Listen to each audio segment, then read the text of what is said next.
নমস্কার বন্ধুরা, পর্ণকুটিরে সবাইকে স্বাগত। আজকে আমি বানাবো ট্যাংরা মাছের তেল ঝাল। তো চলুন বেশি কথা না বলে রেসিপিটা শেয়ার করা যাক। তো এখানে আমি নিয়েছি পরিমাণ মতো ট্যাংরা মাছ, মানে আমার যতটা মাছ লাগবে ঠিক ততটাই। এখন আমি এগুলো ভালোভাবে ধুয়ে পরিষ্কার করে নেব। তো এখানে আমি ধুয়ে পরিষ্কার করে মাছের মধ্যে বেশ ভালোভাবে হলুদ মাখিয়ে নেব, আর সাথে দিচ্ছি লবণ, আর দিয়ে দেবো সর্ষের তেল। এই মাছ কিন্তু বাবা প্রচণ্ড ছিটকায়, তেলে দেওয়া মাত্র যেন মনে হচ্ছিল ফাটকা ফুটছে। আমি ভয়েসটা পরে দিচ্ছি তো তাই বলছি, এত তেল ছিটকেছি আমি রীতিমতো চাপা দিয়ে মাছ ভেজেছি।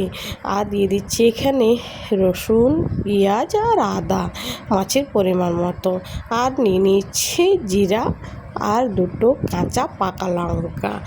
এখন আমি কড়াইতে তেল গরম করে মাছগুলো বেশ ভালোভাবে ভেজে নেব। আমি কিন্তু তেলে দেখছেন কীভাবে ছিটকাচ্ছে, ক্যামেরাটা অনেক দূরে নিয়ে যেতে হলো, প্রচণ্ড তেল ছিটকায় এই মাছগুলো। দেখছেন দেওয়া মাত্র কীভাবে তেল ছিটকাচ্ছে। আমি বুঝেছি এই মাছ ভাজা কত ঝামেলা। আমি এখন এগুলোকে বেশ চাপা দিয়ে দিয়ে ভেজেছি, খুব কষ্ট ভাজতে। তো চলুন, আমি এখানে দেখুন চাপা দিয়ে দিয়ে ভেজেছি, তাই একটু রক্ষা পেয়েছি, নাহলে আজ আর আমার রক্ষা ছিল না। এখানে আমি মাছের এক পিঠটা ভেজে নিয়েছি, আর এক পিঠটা উল্টিয়ে ভেজে নিচ্ছি। তো মাছ এখন আমি মাছটা এপিঠ ওপিঠ ভালোভাবে ভেজে নেব। ট্যাংরা মাছের তেল ঝাল খেয়ে ভাত, গরম গরম ভাত খেতে খুবই ভালো লাগে। আমরা আবার বাবু বাঙালি, মাছ প্রিয়। মাছের রসা কষা, তেল ঝাল, টক অম্বল সবেতেই পছন্দ।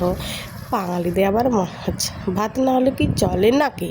তাই মাছের মধ্যে এইরকম মাছের রেসিপি যদি পাওয়া যায় তাহলে তার কথাই থাকে না।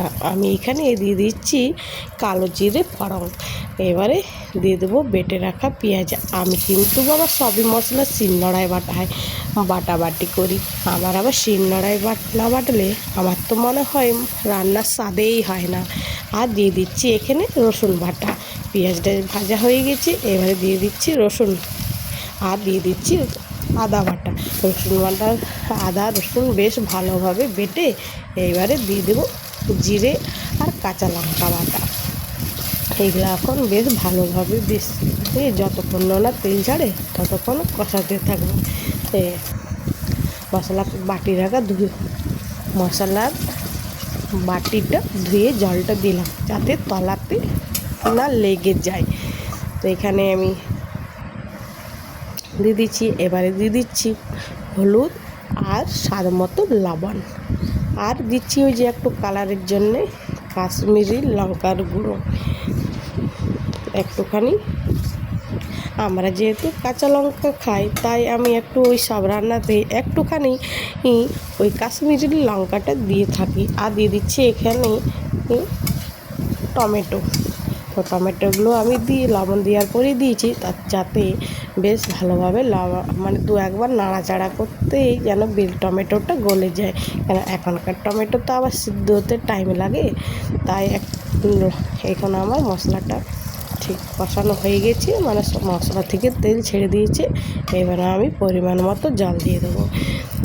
তো আমি এখানে জল দিয়ে দিয়েছি।